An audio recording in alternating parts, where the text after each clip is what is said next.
Assalamualaikum, halo everyone, balik lagi di channel aku Intan. Oke teman-teman, di video kali ini aku mau ngasih tahu pengalaman aku tentang PCOS dan kelebihan berat badan aku yang menghambat kehamilan aku. Oke teman-teman, sebelum ke videonya, bagi kalian yang belum subscribe, segera di subscribe dan komen, like, supaya channel aku ini bisa berkembang dan bisa memberikan informasi yang menarik untuk kalian.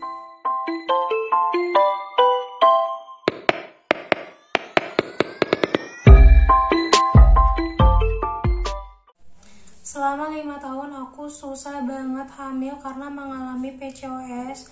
Jadi di awal kehamilan aku sempat melihat 2 garis merah tertera pada tespek. Namun pada saat pemeriksaan ke dokter belum terdeteksi adanya kehamilan. Seminggu kemudian aku kembali haid. Dan udah gak kerasa banget, udah 5 tahun aku gak kunjung hamil juga. Setelah pemeriksaan ternyata aku mengalami PCOS atau disebut dengan Polycystic Ovarian Syndrome. Jadi pengalaman aku mencoba hamil dan mengobati sindrom ovarian polikistik ini memang benar-benar butuh perjuangan dan berat banget. Jadi aku dan suami itu gak pernah berniat untuk menunda kehamilan sejak awal pernikahan. Namun kita juga tidak ngoyo untuk segera bisa memiliki anak. Pernah satu kali di tahun pertama pernikahan aku terlambat datang bulan dan hasil tespek menunjukkan 2 garis merah yang tampak samar. Aku dan suami pun pergi memeriksakan kehamilan ke dokter untuk di USG. Saat itu belum menampakkan adanya kantung kehamilan dalam rahim aku. Untuk menjaga kehamilan aku mengonsumsi obat penguat kandungan. Namun untuk seminggu setelah USG aku kembali menstruasi. Aku nggak pikir bahwa kalau aku tuh lagi mengalami keguguran, sebab darah yang keluar selayaknya darah kayak menstruasi normal kayak gitu. Namun emang lebih kental dari biasanya gitu. Aku mikir berarti ini memang bukan hamil, pikir aku waktu itu. Setelah kejadian itu aku dan suami nggak pernah lagi membahas rencana kehamilan. Kami mencoba menikmati dan mensyukuri apa yang kita miliki. Keluarga pun belum banyak mempertanyakan soal momongan. Setelah 2 tahun pernikahan, berat badan aku tuh naik drastis. Aku dan suami memang doyan makan dan wisata kuliner. Di tahun itu aku mulai memikirkan untuk memiliki anak. Maka aku putuskan untuk memeriksakan diri ke dokter. Aku rasa kayak wajar banget bagi aku untuk periksain kesuburan terlebih dahulu, karena laki-laki biasanya lebih gengsi untuk memeriksakan kesuburannya. Aku didiagnosis mengalami PCOS, merupakan kondisi ketika perempuan memiliki hormon androgen atau hormon laki-laki yang berlebih dan terjadinya resistensi insulin. Jadi kondisi ini menyebabkan aku memiliki banyak kista yang kecil pada indung telur atau ovarium. Jadi setiap kristal kista mengandung sel telur berukuran kecil yang belum matang. Inilah yang membuat sel telur aku yang gak kunjung mampu untuk dibuahi oleh sperma dari suami aku. Dan dokter juga meresepkan obat metformin. Jadi obat ini tuh kayak obat untuk diabetes yang bisa digunakan dan diresepkan dokter untuk obat PCOS. Nah, dokter juga menyarankan untuk menerapkan gaya hidup aku sehat dengan diet dan rajin berolahraga. Jadi obat yang diresepkan sama dokter itu memang aku minum. Namun anjuran untuk diet yang tak kunjung aku lakuin. Setelah beberapa kali kontrol, kondisi sel telur aku semakin membaik, namun hormon masih jadi persoalan. Jadi dokter juga menyarankan agar suami aku juga melakukan pemeriksaan sperma. Selain itu, dokter juga tetap menganjurkan aku untuk melakukan diet, olahraga, dan menerapkan gaya hidup yang sehat kayak gitu. Tapi bagi aku itu kayak semuanya itu sulit banget untuk dilakuin, karena niat untuk diet atau olahraga berkali-kali itu luntur karena godaan yang terus jajan gitu. Karena emang aku dan suami aku tuh kayak seneng banget gitu yang namanya nyemil makanan gitu, yang bener-bener gak bisa banget untuk dihindari. Apalagi kan aku dan suami tuh kayak sama-sama hobi makan dan wisata kuliner. Hampir setiap pekan kita tuh memilih makanan di luar atau membeli makanan siap saji kayak gitu, atau makan junk food.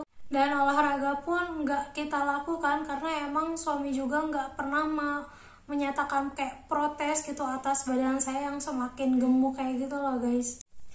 Nah, dalam 2 tahun itu berat badan aku tuh kayak hampir naik 10 kiloan. Jadi kenaikan berat badan aku itu tak hanya disebabkan oleh gaya hidup aku yang sering jajan atau nyemil dan makan, namun juga emang karena kondisi si PCOS yang aku alamin. Tahun-tahun ini berlalu begitu cepat, jadi pikir aku untuk segera merencanakan kehamilan timbul tenggelam aja gitu, kayak terlebih karena emang suami aku juga jarang banget yang namanya mengungkit hal kehamilan.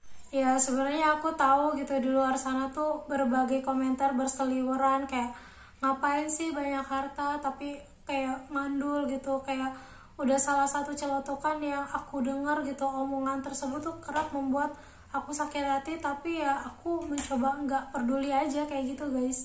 Dan demi menghindari pertanyaan kapan punya momongan dan berbagai variasinya, aku juga jarang ikut acara reuni atau kumpul dengan teman-teman atau yang terlalu dekat. Jadi aku nggak mau baper dengan basa-basi soal anak yang pasti bakal muncul gitu. Nah, untuk melewati tahun keempat pernikahan, aku kembali memeriksakan kondisi PCOS ke dokter, namun belum diniatkan untuk lebih ke program hamil kayak gitu. Setelah di USG, PCOS aku sudah tidak ada gitu, sudah bersih alhamdulillah. Hanya aja ukuran dan sel telur masih belum cukup besar untuk dibuahi. Jadi aku merasa ada harapan lagi nih dan bakal kembali fokus untuk mempersiapkan kehamilan.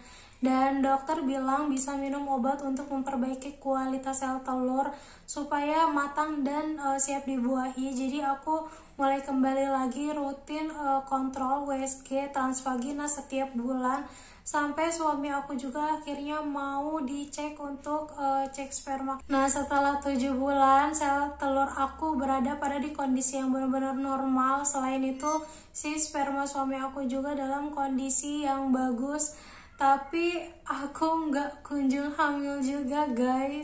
Semangat aku dan suami kembali luntur. Suami juga jarang sekali membahas tentang kehamilan.